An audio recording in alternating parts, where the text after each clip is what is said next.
Pria itu melihat peluang yang bagus. Dia menghentikan mobil di tempat sepi. Lalu simpan dia di belakang mobil. Pria itu mulai merayunya. "Di mana kita sekarang?" Annie tidak memiliki banyak kekuatan. Dengan kondisi setengah sadar dia bertanya.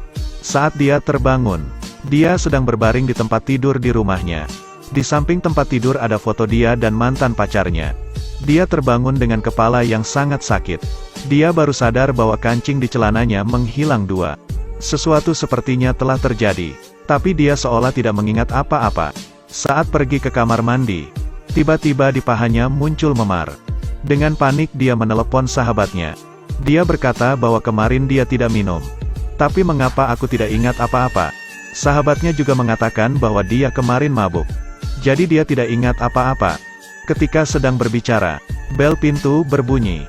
Dia membuka pintu. Ternyata itu adalah mantan pacarnya. Kali ini dia datang ingin meminta maaf kepada Annie. Dia berkata semua ini karena ibunya memaksa dia untuk putus.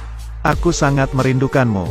Apa kau baik-baik saja?" "Aku juga sangat menyesal." Akhirnya mereka pun berpelukan. Ternyata mereka baru saja putus belum lama ini. "Aku tidak akan pernah meninggalkanmu lagi. Aku pun mencintaimu." Annie menyelinap untuk melihat pacarnya bermain sepak bola. Tak lama kemudian ada pria yang menghampiri mereka. Dia adalah rekan satu timnya.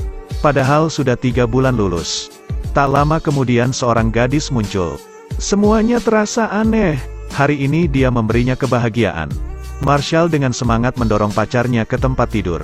Ketika akan melakukan adegan intim, Annie tiba-tiba merasa mual. Dia berlari ke toilet dan muntah. Akhirnya dia datang ke dokter untuk diperiksa. Dokter berkata pacarmu hamil. Dokter merekomendasikan pemeriksaan lebih dekat. Hasil USG menemukan bahwa dia hamil anak kembar. Annie pulang dan memberitahu orang tuanya. Mereka tidak menyalahkan Annie. Sebaliknya mereka memberi dukungan kepadanya. Saat itu Marshall menelepon. Dia ingin bertanggung jawab. Annie sangat tersentuh dengan tindakannya ini. Di kamar tamu dia berbisik tentang pacarnya yang hamil. Beritahu dia bahwa Annie mengandung anak kembar. Ketika mendengar hal ini, dia tidak bisa tenang. Secara tidak sengaja dia berpikir mungkin saja ini anaknya. Hasil tes DNA di dalam perut membuktikan bahwa ini bukan anak dari Marshall. Ketika mendengar ini, Marshall marah dan berpikir bahwa pacarnya tidak setia. Dia tidak bisa menerima hasil ini. Saat ini Annie tidak tahu bagaimana menjelaskannya. Sang ibu hanya menatapnya dengan dingin. Ibunya menghampiri lalu memeluk dan menghiburnya. Jadi dia memutuskan untuk melaporkannya ke polisi. Annie sangat karena dia meminum sesuatu saat itu. Pria bernama David yang memberikannya. Lalu dia membawanya pulang. Setelah penyelidikan, dia bersikeras memutuskan untuk tidak menerima. Saat melakukan pengintaian, dia segera membuka laptopnya.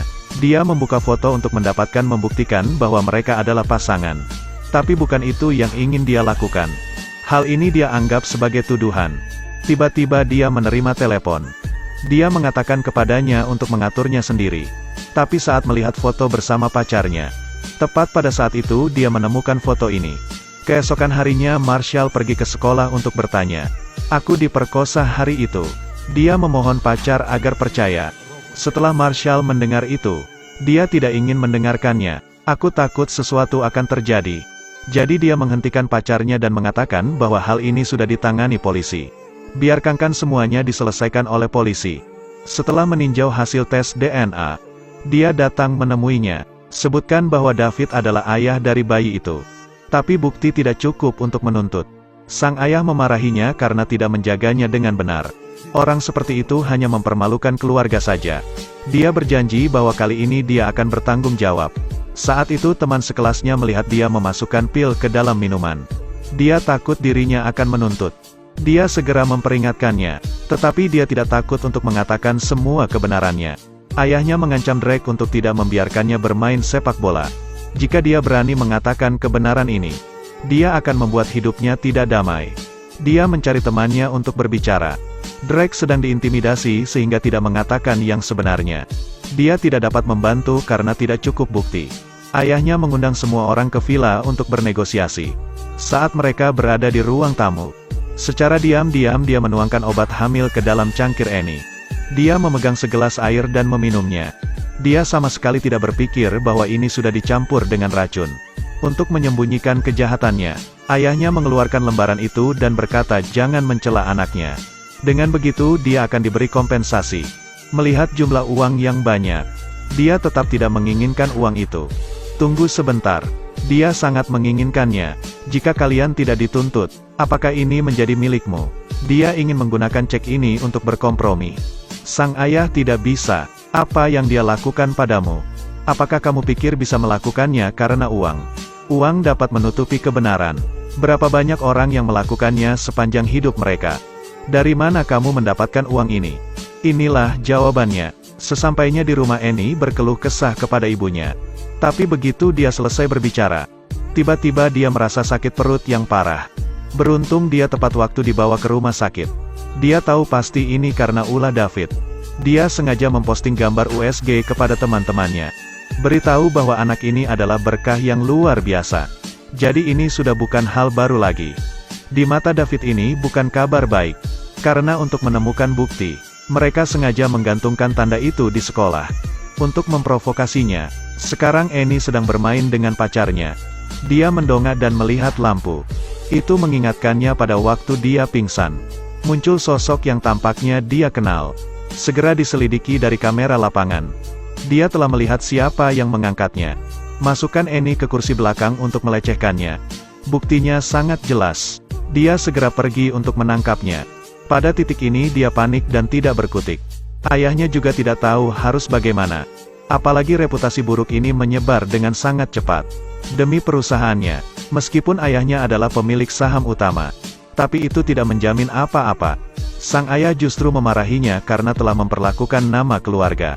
Ketika sampai di rumah, dia harus segera keluar dari sini. Dia berlari ke kamar orang tuanya, ambil pistol ayahnya di samping tempat tidur. Dia ingin mengakhiri semuanya. Sang ibu ingin menghentikan anaknya, tapi David malah mendorongnya. Aku sudah bukan anakmu lagi. Sampai jumpa. Sekarang kondisinya begitu berantakan. Ibunya tidak ingin anaknya sampai kenapa-napa.